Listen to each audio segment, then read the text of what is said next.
Time to get unstuck. Amen. What did your neighbor say? Time to get unstuck. Now you said you weren't going to serve and you were going to talk to me, so you got to talk to me too. You know, because last Sunday we proclaimed and we shouted that it's time to come and get our future. Yeah. And we talked about leaving the baggage. Remember that? And but taking the lesson.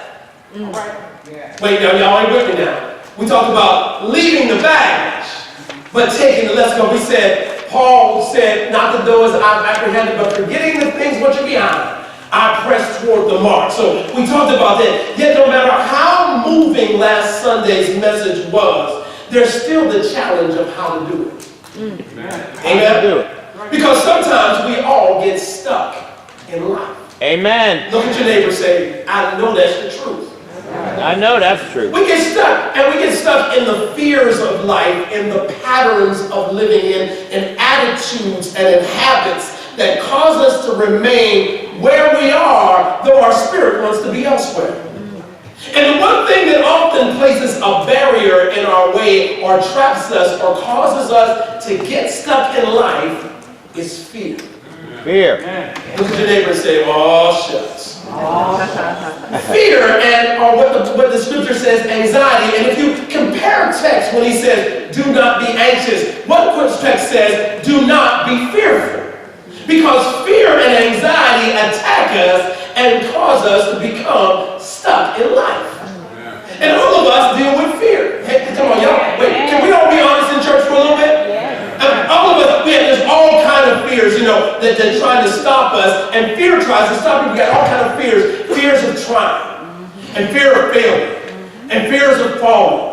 And fear of going forward. And fear for our children. And fears and anxieties over our bills. And fears over our health. And fears about our marriage. And about our singleness. And don't talk to me. Fear about your job. And about the ministry. And fear about sharing my faith. And fear about getting older. And fear about how people will think about me. And what people will say about me. And if they will reject me. Or if they will accept me. We get all kind of fears. I know I'm not the only one, so y'all got to admit this. Because fear and anxiety grip us and fight against us and cause some of us to get stuck in our cave rather than go into our calling. Amen. They move us away from following God. From embracing your gift, from doing what God is calling you to do. We won't even do things that we know God is saying because fear has gotten in the way. We won't sing because we're worried about how folks think we will sound, about participating in certain things, about moving and doing the things that God has put in our hands because of fear. Because of anxiety. And anxiety and fears, they hinder our progress. They hold back our potential. And sometimes they won't let us move. And although we talk about leaving the baggage behind, I have a hard time moving forward because I'm scared. All of us wrestle with it at times. That's why sometimes we're at because, can I tell you this, all of us have a destiny in God. Amen. But we have an enemy who wants to keep us stuck so that we never attain that destiny. And to get stuck, in order to get unstuck, we got to deal with the things that hold us back and admit there might be some things that we're wrestling with. We get stuck. You know what I mean by getting stuck? That means staying and doing what you've been doing even though you don't want to keep doing it. Amen. You know, right now, you'll go to the gym, and I say this, right now, people really mean to do well, and that's why they're selling all those Pelotrons and all those weight-changing things, but they know that what happens is people still get stuck in habits. And although they're going to sell it right now, it's going to be on eBay next week. Because we get stuck and we go back. Amen. And some of us get stuck because of things that have happened. We tried businesses before and it didn't work. We vied for a position and we didn't get it. And we tried for the promotion and they looked over us. And that unhealthiness replays in our mind, not just once, but over and over and over again. Instead of going on to a new relationship, we can think about the failed relationship in the past, the failed attempts at life in the past, the things that didn't turn out our way. And the crowd is telling us, don't try it again because the same thing will happen. But I want to declare to you that the devil is a liar.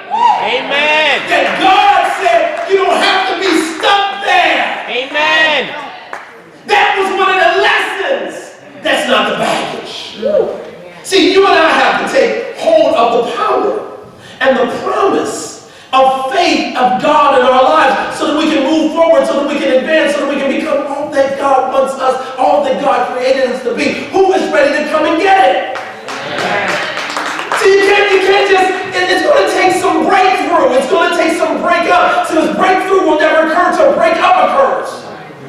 And somebody needs to hear this today. You know, I usually, with sermons, it takes about 10, 12 hours to work on. But this sermon, every time, it took me all week. Because also, I started bleeding. You know, because when it's poking you start bleeding. Come on, talk to me, y'all. You know, but I know that somebody here needs to hear this morning. Because God got you here because He wanted this to occur in your life. Because something's trying to hold back your future, and you need to now appropriate the things of God. Step into the exciting new of God in your life, the next level of your journey. And you can't do it if you're stuck in anxiety and fear. Amen. And all of us know what it's like. All of us know what it's like to experience the inner turmoil over things that might happen.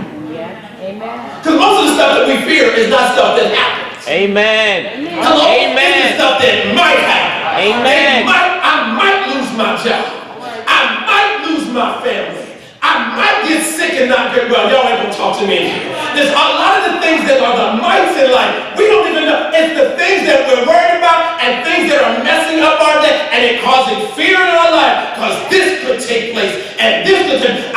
The building might blow up. The bombs might go off. The traffic might get. All of those things. So therefore, it binds us.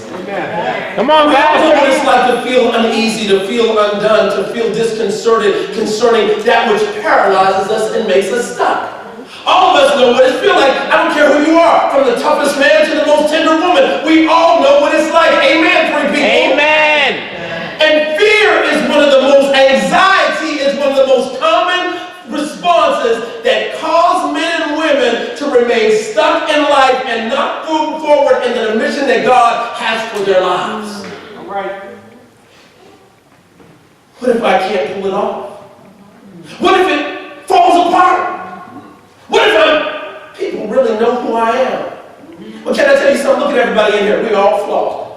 Amen. Wait, I know. I didn't see y'all. Amen. Some of y'all said, not me. I'm going to let you know. Yes, you are. All have sinned. Amen. All of us are blemished. Hey, say, look around, tell you that, say, we're all flawed. You know, don't worry about being found out. We're all found out. That thank God Jesus found us out. Amen. And the blood of Christ now cleanses us from all of our sins. Thank you. See, it's terrible to remain stuck. And the enemy attempts to control us with fear. And can I tell you that fear is not something that God wants to and sends into your life. Amen. Anytime that you are stuck, it is not of God. Hello, somebody. Amen. Because the Bible says in Timothy that God has not given us the spirit of fear, but given us a sound. Anytime you are stuck in fear, look at your neighbor and say, it ain't God. It ain't God. And although fear, let me say this too, because I want to make sure you're being hyper spiritual now. No, I'm not. Although fear is natural, it's a common human emotion. Say amen. Amen. It's an emotion that we're all wired in our subconscious and conscious mind, but it should not control your life. Amen. Hello, somebody. Uncontrolled fear usually leads to irrational thinking. Yes. Can I get three witnesses to tell the truth? Amen. Because when I have been in uncontrolled fear, I've sat around, I'll never forget one night. My wife and family, they were away, and we used to live when we lived in Westmoreland County. And I had my cave all the way up on the 4th floor of the house. All right. I had my TV up there. Thank you. I appreciate that. Somebody, thank you, John, because I like that. I like my cave. Oh, y'all talk to me. I like my cave. And I was all the way up on the 4th. And the movie had just come out for the first time. So, and everybody was away. And so I'm watching Kiss the Girls. You remember that? And I'm up in my cave and I got it totally pitch dark. And a 50-inch TV. And I'm turned up and sits around. And I'm watching it, and people start sneaking in the movie, doing crazy stuff in the movie, and I started hearing noise in the house. I'm not talking to me. And I'm up on the 4th floor, okay? And I'm hearing things, and it feels like I'm hearing pitter patters downstairs in the house. And I hollered downstairs, and I look outside, and the car's not there, so I know Ronnie and the kids aren't there. So I'm starting, and all of a sudden I'm starting, is in the house. And I live in an old house, so the house is just, house is settling and moving, but the movie is talking to me, and all of a sudden fear started arising, and I started cutting all the lights on in all the house, and I'm walking, y'all ain't talking to me, and I go out there in the kitchen now, and I get the butcher knife and put it in this room.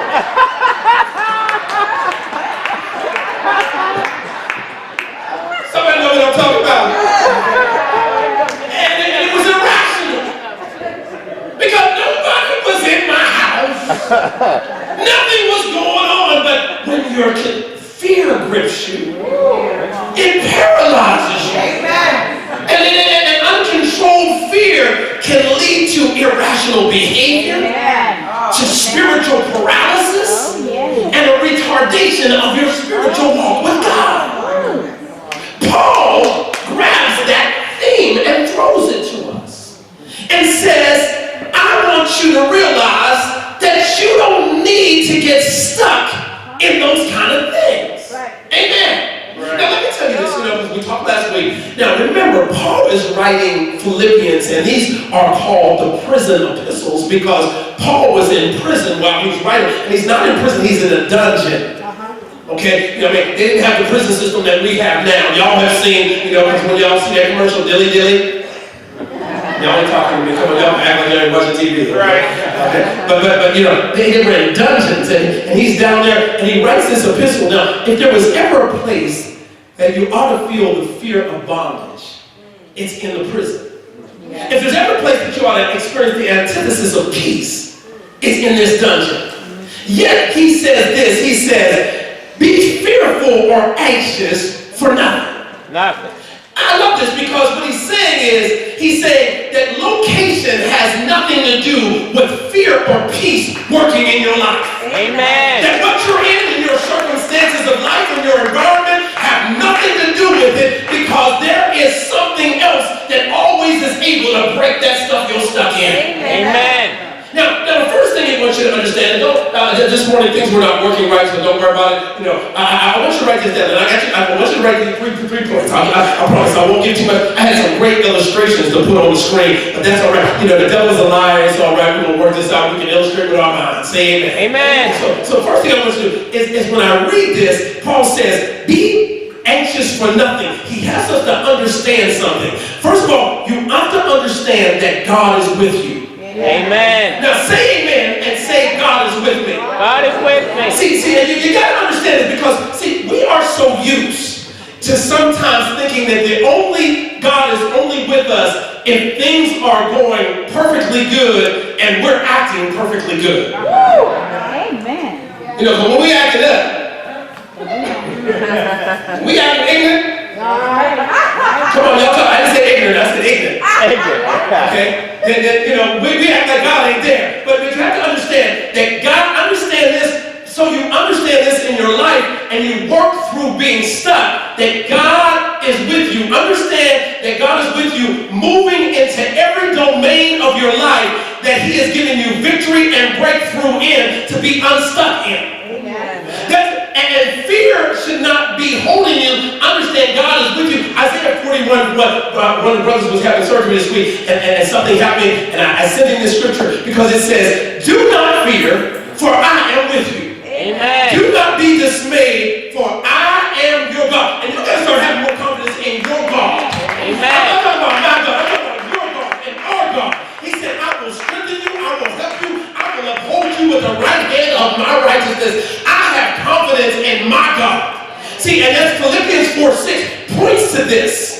It points to us understanding that God is with us. And if God is with us, then there's no reason to remain stuck in fear and anxiety in life. Amen. Psalms 118:6 says this. It says, the Lord is on my side. Who should I fear? What can man do to me?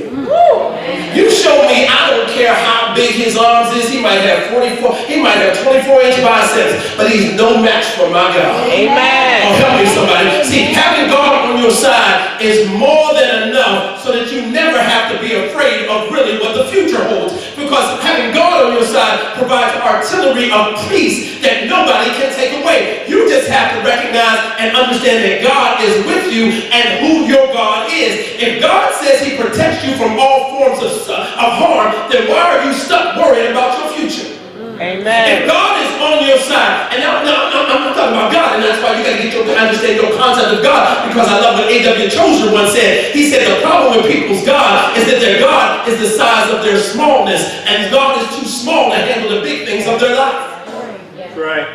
You have to understand who your God is. Say amen, somebody. See, he's the same God who is supreme ruler of the entire universe. It's the same God who made heaven and earth.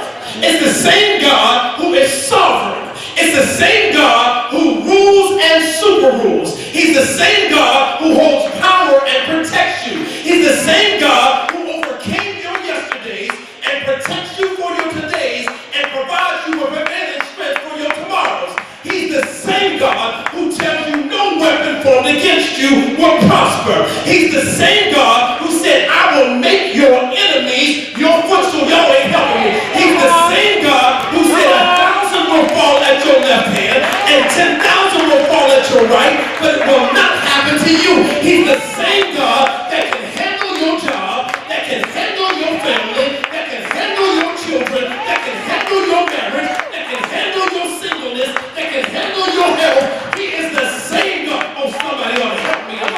He's the same God that can handle your detractors and your rejectors. He's the same God that can handle your negative propensities and the attacks from the enemy. He's the same God that can deliver your addictions from alcohol, from fear, from jealousy, from adultery, from drugs, from pornography, from unbiblical sexuality. He's the same God, and he's able. He's the Do y'all know what I'm talking about? So you gotta understand who your God is. I love what David said in Psalms. He said, yea, though I walk through the valley of death, I will fear no evil. Why? Because he is with me. And the same God that is over death gives you life. Right. Be anxious. Can I preach this a little bit? Because we gotta get this in our mind, we gotta get this in our spirit. We're walking around, we're walking out of here, and we're saying, hey, well, God is all right today, but then we're not staying stuck there. We're staying right where we were, and that is not good. Let this mind be in you. God, tell your neighbor, say, God is with you. Therefore, I need to be anxious or fearful of nothing. Nothing. No, come on, the problem that I have sometimes is I let the wrong voice talk to me. Right. You need to be talking to yourself and not letting yourself talk to you. Oh, come on now, come on. There's something in that value. You need to remind yourself certain things. And what you have to do is understand, God is with me. Amen. That's what this is about. I can get unstuck when I understand that God is the one that's able to take the stick out of the glue. Amen. Amen. Understanding what's all right. Second thing. Now, Paul talks about, he says, in order to pray, you got to have some trust. Because if you're going to pray, you got to trust the person you're praying to, right? So the second thing you got to do is you got to embrace trust in God. Tell you to say embrace trust in God. Embrace trust in God. See, this is the trust that will sustain you. Now, I want you to write this down. I want you to take this in your spirit, because this is something that I want you to write. Now, first of all of us have fears. When things arise. Come on, wait. Anybody in here, all of us have fears that arise. Amen. So there's always going to be some possession, some level of it, because the first thing that when anything hits in your life that is unfamiliar or it tries to take you from where you're at, even if it's a bad situation, fear. But remember this, every opportunity to fear is also an opportunity to trust God. Right. No, you didn't get that. I'll say that again. Every opportunity to fear is also an opportunity to trust God. If you believe that, the other 12 people say amen. Amen. See, David could have feared keep him stuck, but instead he used it as an opportunity to defeat the giant Goliath.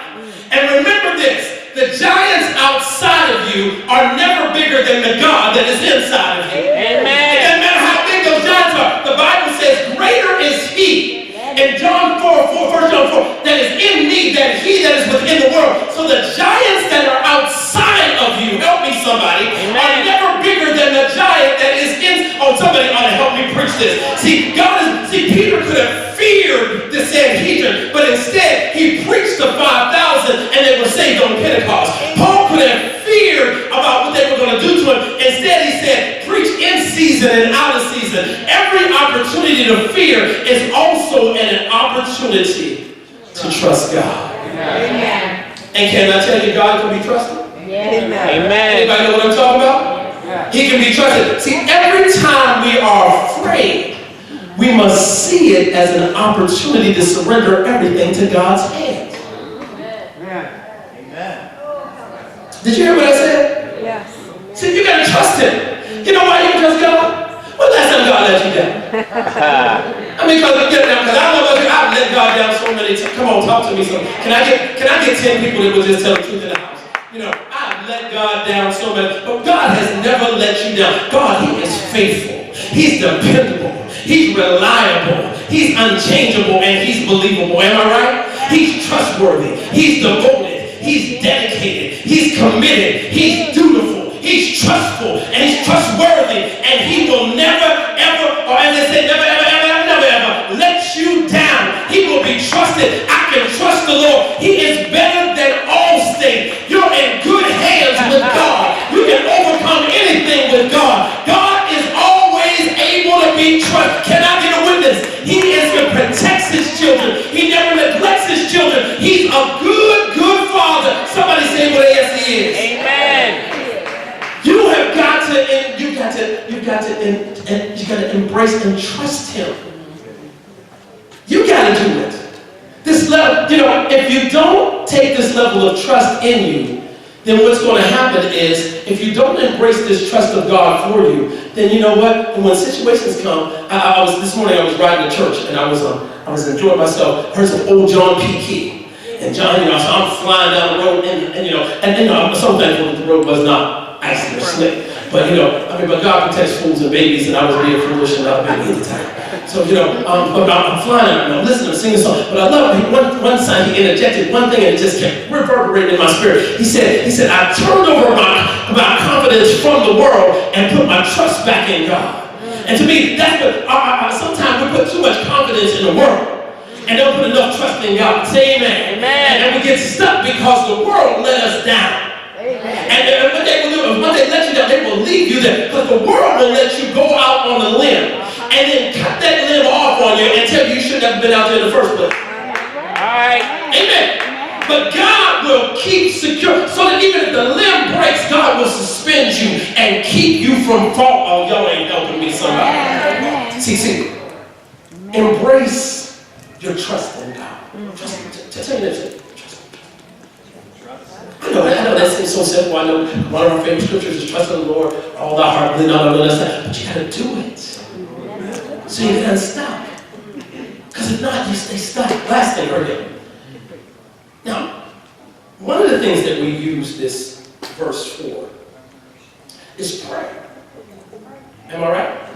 I mean, when people talk about this verse, they always talk about be anxious for nothing.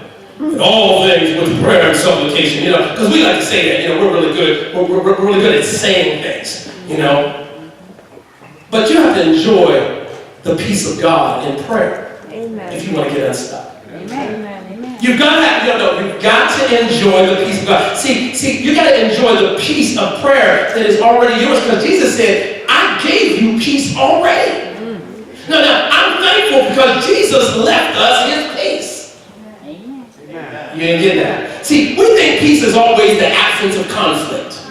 And that's not true. You can have peace in the middle of conflict. One thing I got to say about, I'll say this about, most men in here, one thing we like is peace. Amen. When I'm in my house, all I want is peace. now, peace doesn't mean I want it to be quiet. Because that doesn't mean that you got peace just because it's quiet. But what I want is I want that internal peace so I can just enjoy the rest that I'm in right there. Say amen. Amen. And Jesus left us peace. He says, and John 15 says, the peace, 16 says, the peace I leave you, my peace I give you, not as the world gives you. Jesus gives us peace so we can be over, so we can make sure that we break through being stuck, break through being in the rut. He gives us peace, and that peace should assuage our fears. The peace that Jesus comes from Him, because when we come to God, God gives us peace three-dimensionally. He gives us peace with God, peace from God, and the peace of God. Amen. Amen? You know, the death of Christ gives us the peace with God because He became our sacrifice. That the peace from God is that which God now gives us to all of us so that we can enjoy who He is. And the peace of God is never changed and never altered by any external circumstances. The peace of having peace with God gives us rest. Say amen. And one of the ways to come from being stuck is to make sure you begin to rest in His peace. Amen. Amen. Peace of God. Now, in order to get this peace, you got to pray. In order to maintain it, you got to pray. Because praying reminds you what you already have. See, be prayerful, be anxious for nothing. How can I get out of that fear stuck? In all things, through prayer and supplication. Now, prayer is general, supplication is petitional. Okay? Those are certain things I'm asking for. But you can't be fearful and prayerful at the same time. Amen. What's that old saying? If you're going to pray, why worry? If you're going to worry, why pray? see, it's one or the other. Either you're going to be fearful or you're going to be prayerful. And when these things try to rise in your life, don't let the fear rise up to you.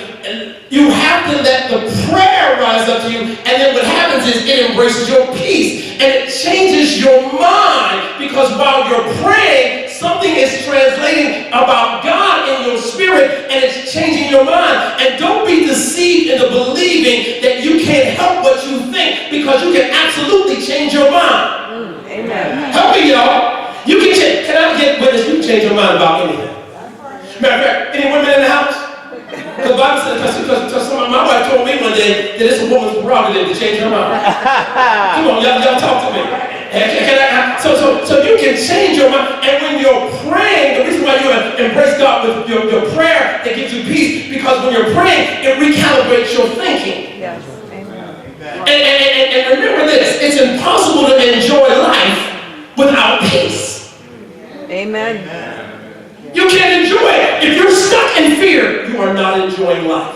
Amen. Amen. If you're stuck in anxiety, you are not enjoying life. Hello. If you're stuck in that, whatever it is, you are not enjoying life. But Paul says, pray about, he says, praying removes all the anxiety so that you're anxious about nothing and you're praying about all things. That means that we grow into familiar everyday communion with God, and that means that when we get unstuck, because we're taking the offense of prayer, and it's better because the offense is better than having a great defense. So what he tells us to do is he says, pray. But pray and the peace comes. But how does it come? He wraps this up in a very interesting package, because he says we are to pray with thanksgiving. Now wait, I want to get unstuck. What's that got to do with anything? Because I'm stuck. I can't. No, because of this. Faith activates promises of God. Y'all can hear somebody, two people said amen. I don't think you understand. Faith activates the promises of God. Amen. When faith hits the promise, it activates. Some of us are talking about saying, well, the promise ain't working for me, because it's not coming with faith. That's what the Bible says. It says it's not mixed with faith. So faith activates. How do we get unstuck? You got to look at thanks. Now, let me see if I can explain it better. David said when he was in a bad situation, he said, I had to encourage myself. Okay? In order to get stuck from where I was, because I was stuck, I was in a bad place, he said, I encouraged myself. That's thanksgiving. See, with Thanksgiving, and write this down as I prepare to close. With Thanksgiving, in order to have thanks, you have to start remembering what you have to be thankful about. Amen. No, you didn't get that. You didn't get that. 5 people got that, but the rest of y'all gotta get that. In order to have thanks, you have to remember what you have to be thankful about. Amen. Thanksgiving means that I have a track record with God. Say amen. Amen. Thanksgiving means that He brought you out of something so He can take you forward. Thanksgiving means that I have a resume with God. I have a history with God, that He blessed me before, that He took care of my enemies before, that He made a way for me before, that He got me the job before, that He saved my child before, that He healed my body before, that He provided for my need. You ain't helping me before, that He watched over me before, that He opened doors that were closed before, that He shut the mouths of the haters before, that He took care of my needs before. Before He did it, He gave me peace before, He gave me joy before, He gave me power before, He gave me a second chance before, He blessed me before, He died for me before, He rose for me before, and He made it so I'm unstuck because He did it before. Amen. Take time to realize that God did it before, and whatever He did before, He can do it again. Somebody ought to talk to me again. He made it before. I don't have to be anxious because He took care of it before. I don't need that to be my reality because He took care of it before. It's all right now. I'm unstuck. Amen. I don't need to be stuck. You're saying, well, Reverend, what? It sounds like you talking about my will and my willpower. No, you can't do nothing with willpower in life. Help me somebody. You only have so much willpower. You know, but about 4 weeks ago, I was driving, I was going to Moon. And I don't know if you know, off to the side, when you, on 376, where you get ready to hit Hopewell, actually a little past that, there's a little ravine that goes down the hill. And I looked off to the side, and there was a car that was stuck down the ravine. And it was down there, and people were outside on the curb, but they had a tow truck. And the tow truck was there, but they were stuck, you know, because the ravine, they were stuck, so, you know, no matter how much gas they tried to give the car, they're 20 feet, 30 feet off the road down the hill. And they're stuck. They can't get up. So they called a tow truck, and the tow truck had to call another tow truck. And he called a tow truck with a winch. Now, I don't know if you know what a winch is. It's a control device that comes out with a cable. And the cable is controlled by a mechanical device that winds the cable and pulls whatever it's holding on to. And so what happened was they had to lower it down, and they lowered it down, and then they wrapped it around a certain part of the frame of the car and began to pull the car up. And when they pulled the car up, there was no damage to the car, and the car got back on the road, and then they let it drive down the road. And I said, that reminds me of what we have in our life, because we have the Holy Ghost in our life. And what He is He's that winch in our life, so that now when we get stuck, He pulls us out of what we have been stuck in.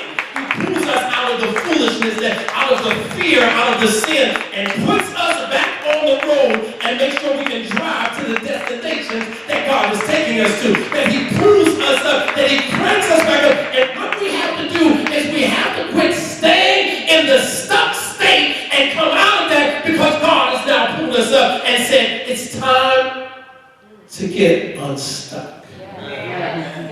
I don't know who I'm talking to this morning, but you need to look that situation in the eye right now. Don't run from it. Never run from the bullies in your life. David looked at Goliath and says, you come at me with your sword and spear, but I come in the name of the living God. Your God ought to be able to handle this with you. Amen? Amen. You ought to be able to take this and trust in your God, in your prayer. Grab that peace and get that fear and that anxiety from keeping you from moving. It's time to take your future, but you will never take your future by holding on to the fears of your past. Amen. It's time to rise. I challenge you. You can't do it without Christ. Right now, Jenny Craig ain't going to get nobody's diet back. You need God power, not willpower. And what you need to get unstuck in your life, quit relying on you. You know, I don't know about you. You know, it's nice, you're talented, you're gifted, you have skills and abilities. But trust God and let God use those skills and abilities now. I know people put you down. I know you've been bruised. I know all of us. Anybody? What's that old song where Mahalia Jackson used to say, I've been buked and I've been scorned. I've been talked about. All that. It's happened in life, but that's no reason to get stuck. So be anxious or fearful with prayer and supplication, with thanksgiving. Let your requests be made known unto God. And then what will I have? And the peace of God. It don't even make no sense. That's what he said. He said, it makes no sense. The peace of God. In the middle of turmoil, I got the peace of God. In the middle of craziness, I got the, in the middle of attacks from the enemy and all the things around, I got the peace of God. In